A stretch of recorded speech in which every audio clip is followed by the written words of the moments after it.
દેશભરમાં ડોક્ટર ભીમરાવ આંબેડકર જન્મ જયંતિની ઉજવણી જ્યાં ગાંધીનગરમાં સીએમએ આંબેડકરની પુષ્પાંજલિ અર્પણ કરી છે। આંબેડકરની પ્રતિમા પાસે પહોંચી અને પુષ્પાંજલિ અર્પણ કરવામાં આવી। અમદાવાદમાં સાંજે શોભાયાત્રા અને સભામાં સીએમ ભાગ લેવાના છે અને આંબેડકર ગૌરવ નગર યાત્રા મહોત્સવ સમિતિ દ્વારા કાર્યક્રમનું આયોજન કરવામાં આવ્યું છે।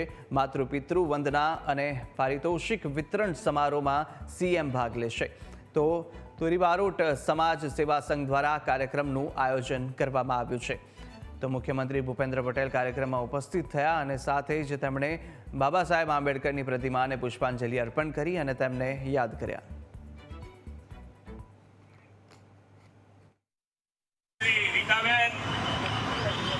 પ્રમુખ શ્રી રુચિરભાઈ, ઉપસ્થિત સંસ્થાના સૌ આગેવાનો, પ્રેસ મીડિયાના મિત્રો સૌને મારા નમસ્કાર। બંધારણના ઘડવૈયા ભારત રત્ન ડોક્ટર બાબા સાહેબ આંબેડકરને 134મી જન્મ જયંતિએ મારા સત વંદન કરું છું। ડોક્ટર આંબેડકરજીના યોગદાન અને પરિશ્રમથી જે બંધારણ ઘડવામાં આવ્યું છે અને તેનો સ્વીકાર કરવામાં આવ્યો તેનું પણ આ વર્ષે 75મું વર્ષ છે।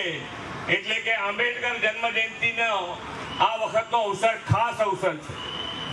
વિશ્વ નેતા અને યશસ્વી વડાપ્રધાન શ્રી નરેન્દ્રભાઈ મોદીની પ્રેરણાથી આ વર્ષે સંવિધાનના 75 વર્ષની ઉજવણી દેશભરમાં આપણે કરી રહ્યા છીએ। આજથી 24 એપ્રિલ આ અભિયાનમાં ડોક્ટર બાબા સાહેબ આંબેડકરના વિચારો લોકો સુધી પહોંચાડવાનું કાર્ય થવાનું છે। બાબા સાહેબનું જીવન એ સંઘર્ષ અને સફળતાનું માર્ગદર્શક છે। બાબા સાહેબે માત્ર પોતાના માટે નહીં પણ સમગ્ર સમાજ માટે એક સમાનતા, ન્યાય અને આધુનિકતાના આધારે ભારતનું બંધારણ ઘડવામાં મહત્વપૂર્ણ ભૂમિકા નિભાવી। પોતાનો અધિકાર મેળવવા માટે સચોટ અભ્યાસ, વિચારશીલતા અને સામાજિક જાગૃતિ કેટલી જરૂરી છે એ ડોક્ટર બાબા સાહેબ આંબેડકરના જીવનમાંથી આપણને શીખવા મળે છે। તેમને દ્રઢ વિશ્વાસ હતો કે શિક્ષણ એ મુક્તિનો રસ્તો છે। તેથી તેમણે પોતાના જીવન યાત્રા પાઠશાળાથી શરૂ કરી અને અમેરિકાની કોલંબિયા યુનિવર્સિટી અને લંડન સ્કૂલ ઓફ ઇકોનોમિક્સ સુધી વિદ્યા મેળવી હતી।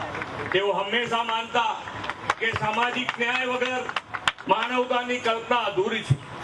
જાતિવાદ ગઠબંધન તોડવા માટે શિક્ષણ, સંઘર્ષ અને સંગઠન ત્રણેયની જરૂર છે। તેમણે કહ્યું હતું કે જીવન માટે આપણી પાસે વિચારવાની, વર્તનની અને વિશ્વાસ રાખવાની સ્વતંત્રતા હોવી જોઈએ। તેમના વિચારોને જીવનમાં ઉતારીને સામાજિક સમાનતા સાથે વડાપ્રધાનશ્રીના સંકલ્પ વિકસિત ભારત 2047 માટે સતત પ્રયત્નશીલ રહેવા સૌ પ્રતિબદ્ધ થઈએ। સમાનતાના સૈનિક ડોક્ટર બાબા સાહેબ આંબેડકરને વિનમ્ર ભાવે શ્રદ્ધાંજલિ પાઠવીને વિરમું છું। ભારત માતા કી જય, વંદે માતરમ, જય જય ગરવી ગુજરાત।